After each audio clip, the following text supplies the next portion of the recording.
Hi guys welcome. आजच्या व्हिडिओमध्ये आपण अभ्यासणार आहोत second chapter office automation tool. तर फर्स्ट ऑफिस ॲटोमेशन टूल म्हणजे काय की जो काही व्यवसाय आहे त्या व्यवसायामध्ये जी काही उपकरणं आहेत त्यांचा कशा पद्धतीने वापर केला जातो यामध्ये आपण अभ्यासणार आहोत.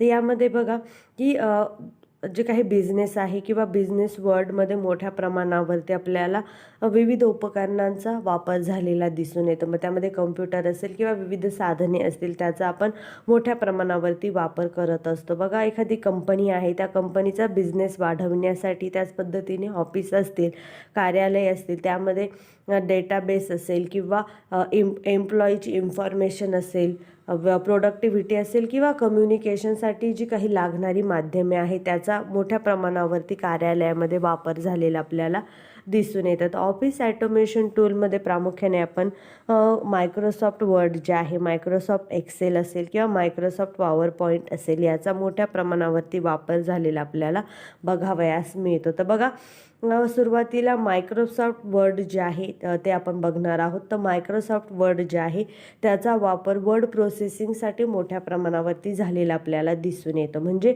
जे काही आपले डॉक्युमेंट आहे ते डॉक्युमेंट तयार करण्यासाठी याचा वापर झालेला आपण बघू शकतो. किंवा लेटर हेड असेल किंवा मेमोज असतील किंवा विविध डॉक्युमेंट असतील, कॉम्पॅक्ट असेल किंवा विविध त्या माहिती पत्रके असतील याचं हे तयार करण्यासाठी मायक्रोसॉफ्ट वर्डचा वापर झालेला आपल्यास बघावयास मिळतो. त्याच पद्धतीने MS वर्ड जे आहे ते न्यूज लेटर तयार करण्यासाठी वापरलं जातं. किंवा बघा बिझनेसमध्ये जे काही मार्केटिंग असेल, ॲडव्हर्टाइजमेंटचं जे काही मटेरियल आहे त्यामध्ये ते तयार करण्यासाठी याचा मोठ्या प्रमाणावरती वापर झालेला आपणच बघावयास मिळतो.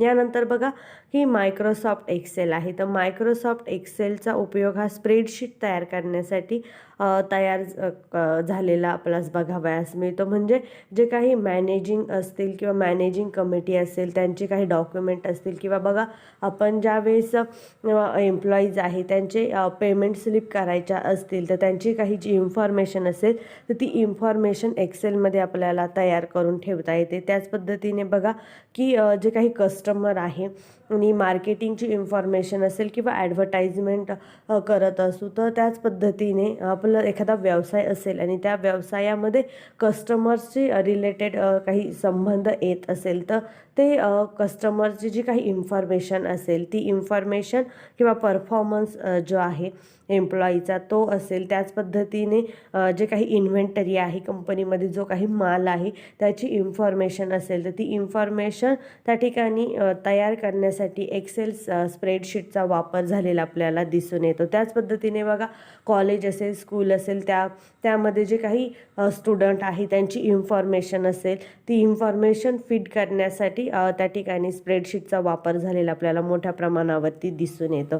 त्यानंतर बघा नेक्स्ट आहे की मायक्रोसॉफ्ट पॉवर पॉईंट. तर मायक्रोसॉफ्ट पॉवर पॉईंट जे आहे त्याचा उपयोग नवीन नवीन प्रेझेंटेशन तयार करण्यासाठी झालेला आपल्याला दिसून येतो. बघा त्यामध्ये स्लाईड शो असेल किंवा प्रेझेंटेशन असेल, ऑर्गनायझेशनमध्ये काही प्रेझेंटेशन द्यायचं असेल किंवा एखादा बिझनेस वर्ल्डमध्ये बघा तुम्ही रोज बघता एकमेकांशी एका कंपनीचा दुसऱ्या कंपनीशी त्या ठिकाणी संपर्क येत असतो आणि त्यामध्ये जे काही प्रेझेंटेशन असतील ते तयार करण्यासाठी असेल किंवा जे काही प्रोडक्ट आहे त्या प्रोडक्टची इन्फॉर्मेशन देण्यासाठी असेल, त्यामध्ये ग्राफ असेल, साऊंड असेल याचा त्या ठिकाणी वापर झालेला आपणास बघावयास मिळतो. म्हणजे पॉवर पॉईंट प्रेझेंटेशन जे आहे त्यामध्ये आपण ग्राफिक असेल, विविध शेप्स असतील किंवा त्यामध्ये विविध साऊंड असेल, प्रेझेंटेशन असेल, पिक्चर असेल, मटेरियल असेल या सर्वांचा त्या ठिकाणी इफेक्टिव्ह वापर झालेला आपणास बघावयास मिळतो.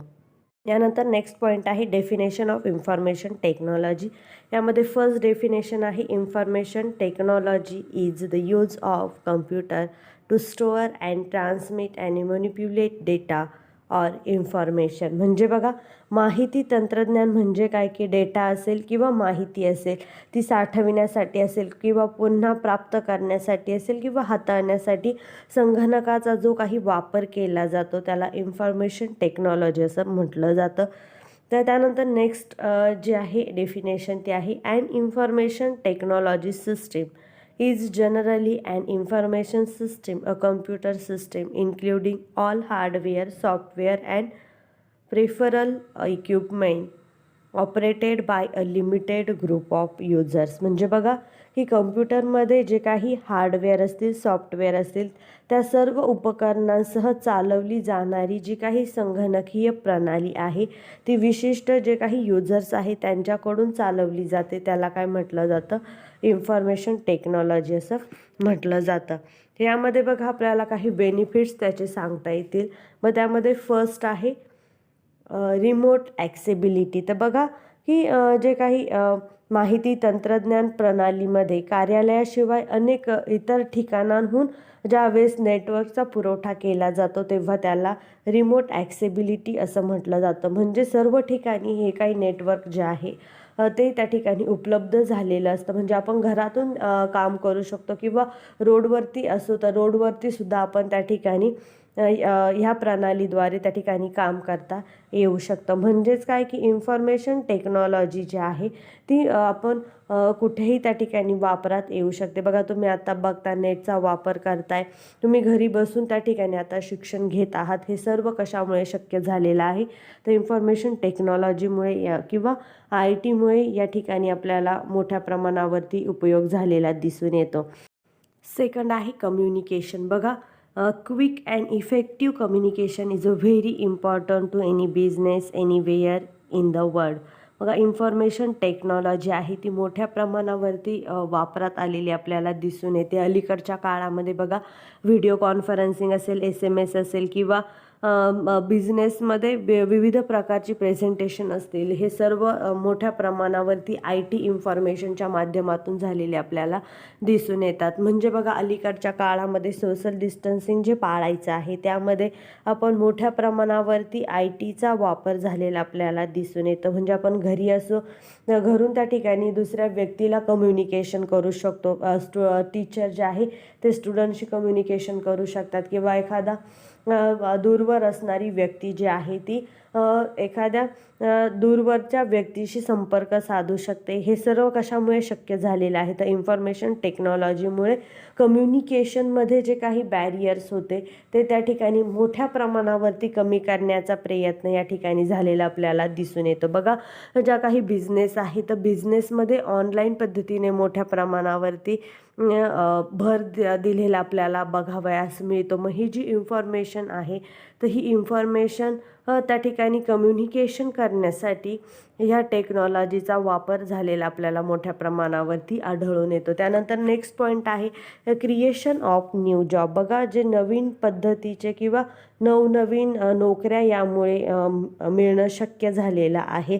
तर बघा IT जे आहे तर IT क्षेत्रामध्ये वेब डिझायनिंग असेल किंवा अभियांत्रिकी असेल, तांत्रिक सहाय्य असेल, विविध डिपार्टमेंट आहे की त्यामध्ये नोकऱ्यांच्या संधी मोठ्या प्रमाणावरती उपलब्ध झालेल्या आपल्याला दिसून येतं. अलीकडच्या काळामध्ये बघा की जे काही कम्युनिकेशन आहे त्यामध्ये ITचा वापर मोठ्या प्रमाणावरती झालेला दिसून येतो आणि त्यामुळे बिझनेस जे आहे तर बिझनेसची ग्रोथ वाढविण्यासाठी ऑनलाईन खरेदी विक्रीचे व्यवहार केले जातात आणि यामध्ये काही जॉब असतील. त्याच पद्धतीने बघा की विविध जे पर्सनल एज्युकेशन असेल ते मोठ्या प्रमाणावरती आपल्याला झालेलं दिसून येतं आणि त्यामुळे मोठ्या प्रमाणावरती जॉबची निर्मिती झालेली आपल्याला दिसून येते. त्याच पद्धतीने हार्डवेअर आणि सॉफ्टवेअर डेव्हलपर असेल किंवा कम्प्युटर प्रोग्रॅमर असेल, त्याच पद्धतीने सिस्टीम ॲनालिस्ट असेल किंवा जे काही विविध जॉब या ठिकाणी मोठ्या प्रमाणावरती तयार झालेले दिसून येतात आणि त्यामुळे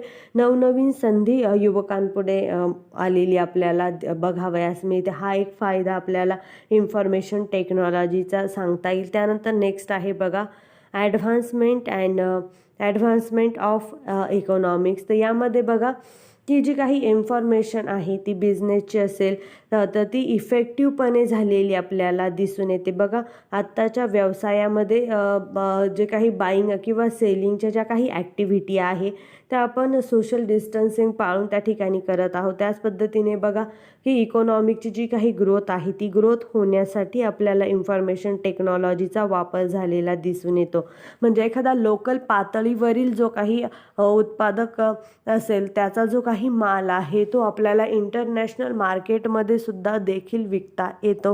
हे सर्व कशामुळे शक्य झालेलं आहे तर इन्फॉर्मेशन टेक्नॉलॉजीमुळे. तुम्ही घर बसल्या विदेशातील एखादी वस्तू जी आहे ती तुम्ही मागवू शकता.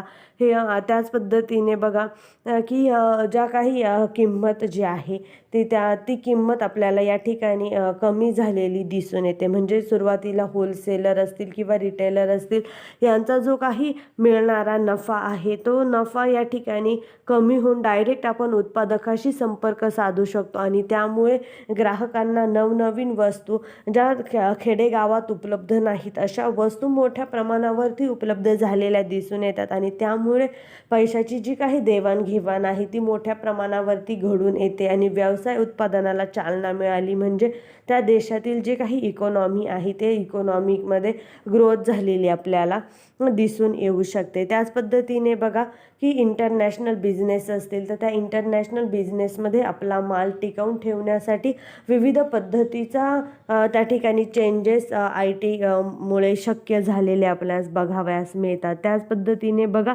की जे काही ऑनलाईन पद्धत आहे त्या ऑनलाईन मुळे मोठ्या प्रमाणावरती जागतिक देशांच्या ज्या काही सीमा आहे मोठी बाजारपेठ निर्माण झालेली आहे आणि त्यामुळे अर्थव्यवस्थेला मोठ्या प्रमाणावरती चालना मिळालेली आपल्याला दिसून येते. लास्ट पॉईंट आहे ग्लोबलायझेशन. इन्फॉर्मेशन टेक्नॉलॉजीमुळे ग्लोबलायझेशनमध्ये मोठ्या प्रमाणावरती फायदा झालेला आपल्यास बघावयास मिळतो. यामध्ये जे काही इंटरडिपेंडंट सिस्टीम जे आहे त्यांना हेल्प करण्यासाठी किंवा त्यांची जी काही इन्फॉर्मेशन असेल ती शेअर करण्यासाठी आपल्याला ITचा वापर झालेला दिसून येतो. तर की ज्या काही जॉग्राफिकल बाउंड्री ज्या आहेत त्या ओपन झालेल्या आपल्यास दिसून येतात. म्हणजे जो काही व्यवसाय आहे त्या व्यवसायामध्ये त्याची जी काही बाजारपेठ आहे ती मर्यादित स्वरूपाची न राहता ती इतर देशांनाही त्या ठिकाणी खुली केलेली आपल्यास बघावयास मिळते आणि त्यामुळे आपला जो काही व्यवसाय आहे त्या व्यवसायाला जे काही कस्टमर्स आहे ते विदेशातीलही त्या ठिकाणी असू शकतात. त्यांच्याशी संपर्क साधणं ITमुळे त्या ठिकाणी मोठ्या प्रमाणावरती शक्य झालेलं आपल्याला दिसून येतं. त्याच पद्धतीने बघा की इन्फॉर्मेशन टेक्नॉलॉजीमुळे जे काही कम्युनिकेशनचा जो काही वे असेल किंवा कम्युनिकेशनचा जो काही खर्च आहे तो कमी झालेला आपल्याला दिसून येतो. म्हणजे आपण काही सेकंदामध्ये इथे बसून दुसऱ्या देशातील व्यक्तीशी संपर्क साधू शकतो. त्यामुळे व्यक्ती ज्या आहेत त्या एकमेकांच्या जवळ आलेल्या आपल्याला दिसून येतात. म्हणजेच काय की त्याच पद्धतीने ग्लोबलायझेशनमध्ये ITमुळे मोठ्या प्रमाणावरती सिक्युरिटी प्रदान केलेली आपल्याला बघावयास मिळते. लास्ट पॉईंट आहे ॲप्लिकेशन ऑफ इन्फॉर्मेशन टेक्नॉलॉजी. विविध क्षेत्रामध्ये इन्फॉर्मेशन टेक्नॉलॉजीचा वापर झालेला आपल्यास आढळून येतो. त्यामध्ये फर्स्ट आहे सायन्स अँड इंजिनिअरिंग. बघा सायन्स अँड इंजिनिअरिंगमध्ये मोठ्या प्रमाणावरती इन्फॉर्मेशन टेक्नॉलॉजीचा वापर झालेला आपणास बघावयास मिळतो. बघा सुपर कम्प्युटर आहे त्या सुपर कम्प्युटरच्या माध्यमातून आपण त्या ठिकाणी हवामानाची जी काही परिस्थिती आहे त्याचं निरीक्षण करू शकतो. वातावरणाचे जे काही वर्तन आहे त्याचे गणितीय प्रतिनिधित्व त्या ठिकाणी केलं जातं. त्याच पद्धतीने बघा भौगोलिक जी काही आकडेवारी आहे ती तयार करण्यासाठी त्याचा वापर झालेला आपल्यास बघावयास मिळतो. भविष्यातील जो काही हवामानाचा अंदाज आहे तो अंदाज घेण्यासाठी मोठ्या प्रमाणावरती इन्फॉर्मेशन टेक्नॉलॉजीचा वापर झालेला आपल्यास बघावयास मिळतो. बघा ज्यावेळेस एखादं वादळ येणार असेल किंवा पावसाची जास्त शक्यता असेल तर हवामान खात्याकडून त्या शक्यता वर्तविण्यात येत असतात. म्हणजे काय की सायन्स असेल किंवा इंजिनिअरिंगचे जे काही क्षेत्र असतील त्या विविध क्षेत्रांमध्ये आपल्याला इन्फॉर्मेशनचा टेक्नॉलॉजीचा वापर झालेला दिसून येतो. त्याच पद्धतीने बघा मॅथमॅटिक जे आहे त्याचे रिप्रेझेंटेशन करायचं असेल त्या ठिकाणी आपल्याला याचा वापर झालेला दिसून येतो. कंपन्यांमध्ये नवीन नवीन तंत्रज्ञानाचा शोध घ्यायचा असेल किंवा एखादा रिसर्च करायचा असेल त्याच पद्धतीने एखादी नवीन टेक्नॉलॉजी जर अस्तित्वात येत असेल तर त्यासाठी मोठ्या प्रमाणावरती इन्फॉर्मेशन टेक्नॉलॉजीचा वापर झालेला दिसून येतो. मग सायन्स क्षेत्रामध्ये विविध रिसर्च असतात. त्याच पद्धतीने आपण बघू शकतो की ज्या काही भौगोलिक व्यवस्था आहेत, भौगोलिक रिसर्च असतील, त्याच पद्धतीने हवामानाचं जे काही रिसर्च असेल, या सर्व रिसर्चमध्ये इन्फॉर्मेशन टेक्नॉलॉजीचा वापर झालेला आपल्याला दिसून येतो. त्याच पद्धतीने विविध IT कंपन्या आहेत, त्या कंपन्यांमध्ये विविध क्षेत्रामध्ये नवीन नवीन इन्फॉर्मेशन, नवीन नवीन शोध लावण्यासाठी याचा वापर झालेला आपल्यास बघावयास मिळतो. त्या पॉईंट आहे बिझनेस अँड कॉमर्स. बघा, one of the fast and largest application of computer is keeping and managing business and financial record. म्हणजे बिझनेसमध्ये मोठ्या प्रमाणावरती फायनान्शियल रेकॉर्ड जे आहे ते मेंटेन करण्यासाठी असेल किंवा डेटाबेस असेल ते तयार करण्यासाठी असू शकतात. त्याच पद्धतीने ॲडव्हर्टाइजमेंट असेल किंवा बिझनेसच्या ज्या काही विविध कार्य आहे त्या प्रत्येक कार्यामध्ये इन्फॉर्मेशन टेक्नॉलॉजीचा वापर झालेला आपल्यास बघावयास मिळतो. त्याच पद्धतीने वर्कर्स असतील किंवा जे एम्प्लॉई आहे त्यांचे रेकॉर्ड मेंटेन करायचे असतील, कस्टमर्स असतील त्या कस्टमरशी त्या ठिकाणी कम्युनिकेशन करायचं असेल किंवा कस्टमरच्या जो काही इन्फॉर्मेशन असेल ती इन्फॉर्मेशन ठेवण्यासाठी असेल किंवा जे काही मॅनेजमेंट असेल ते मॅनेजमेंटचे प्रोग्रॅम असतील, तर यामध्ये हे सर्वाचा उपयोग करण्यासाठी कम्प्युटर प्रोग्रॅमचा त्या ठिकाणी मोठ्या प्रमाणावरती वापर झालेला आपल्याला दिसून येतो. त्याच पद्धतीने बघा की बिझनेसमध्ये जे काही विविध कार्य असतील त्यामध्ये मग बिलिंग असेल, कस्टमरचं जे काही पेमेंट असेल त्याचं रिसिव्ड असेल किंवा पेमेंटचे जे काही मोड असतील, त्याच पद्धतीने प्रोडक्शन असेल, स्टोअर असेल, शिपिंग असेल किंवा एखादा विक्री डिपार्टमेंट असेल, या सर्व डिपार्टमेंटमध्ये आपल्याला IT इन्फॉर्मेशनची जी काही उपयोग झालेला दिसून येतो. त्याच पद्धतीने बघा, इन्फॉर्मेशन कंपन्या ज्या आहेत त्यामध्ये मोठ्या प्रमाणावरती नवीन नवीन टेक्नॉलॉजी अस्तित्वात येत असते. एकमेकांशी कम्युनिकेशन करायचं असतं, त्यासाठी मोठ्या प्रमाणावरती याचा वापर झालेला आपल्याला दिसून येतो. त्याच पद्धतीने फायनान्शियल ट्रान्झॅक्शन असतील किंवा इलेक्ट्रिसिटी बिल्स वगैरे असतील, कॉमर्स असेल, इन्फॉर्मेशन टेक्नॉलॉजीमुळे ही कामे व्यवस्थितरित्या होत असतात. त्याच पद्धतीने बघा की जे काही ऑडिट असेल, गव्हर्नन्सचं जे काही ऑडिट असेल, विविध सरकारी कामकाज करणाऱ्या ज्या काही कर्मचारी आहेत त्यांच्या कार्यालयाचे जे काही ऑडिट आहे ते ऑडिट करण्यासाठी सुद्धा याचा वापर झालेला आपल्यास बघावयास मिळतो. त्याच पद्धतीने बघा जे काही लँड रेकॉर्ड असतील किंवा फोटो आयडेंटिटी कार्ड असेल किंवा पेंडिंग बिल्स असतील, यांचे सर्व रेकॉर्ड ठेवण्यासाठी याचा वापर आपल्याला मोठ्या प्रमाणावरती झालेला दिसून येतो. यानंतर नेक्स्ट आहे मेडिसिन. तर बघा, वैज्ञानिक क्षेत्रामध्ये इन्फॉर्मेशन टेक्नॉलॉजीने मोठ्या प्रमाणावरती प्रगती केलेली आपल्याला दिसून येते.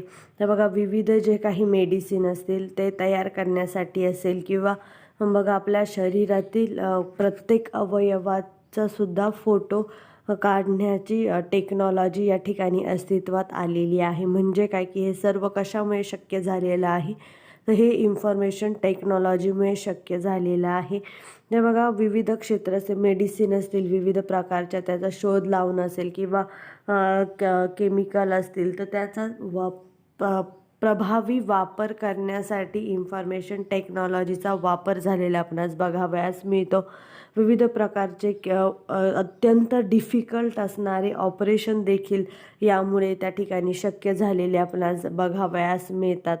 मेडिकल क्षेत्रातील विविध उपकरणे जे आहे त्यांची निर्मिती करण्यासाठी असेल किंवा जे काही इक्विपमेंट आहे त्याचा प्रभावी वापर करणे असेल, त्याच पद्धतीने नवीन नवीन मेडिसिन तयार करणं असेल, नवीन मेडिसिनचा रिसर्च करणं असेल, या सर्वांसाठी इन्फॉर्मेशन टेक्नॉलॉजी एक वरदान त्या ठिकाणी ठरलेलं आपणास बघावयास मिळत. आणि यामध्ये लास्ट पॉईंट आहे एंटरटेनमेंट. तर बघा की जे काही एंटरटेनमेंटची साधने असतील, मग त्यामध्ये लॅपटॉप असेल, स्मार्टफोन असेल, आयपॅड असेल, त्याच पद्धतीने TV असेल किंवा यूट्यूब असेल, हे जी सर्व माध्यमे आहेत या माध्यमांचा प्रभावी वापर इन्फॉर्मेशन टेक्नॉलॉजीमुळे झालेला आपल्यास बघावयास मिळतो. म्हणजे आपले जे काही करमणुकीची साधने आहेत त्या करमणुकीच्या साधनांची निर्मिती करण्यासाठी इन्फॉर्मेशन टेक्नॉलॉजीचा वापर आपणास बघावयास मिळतो. त्याचमध्ये आपण बघितलं office automation tool, definition of information technology,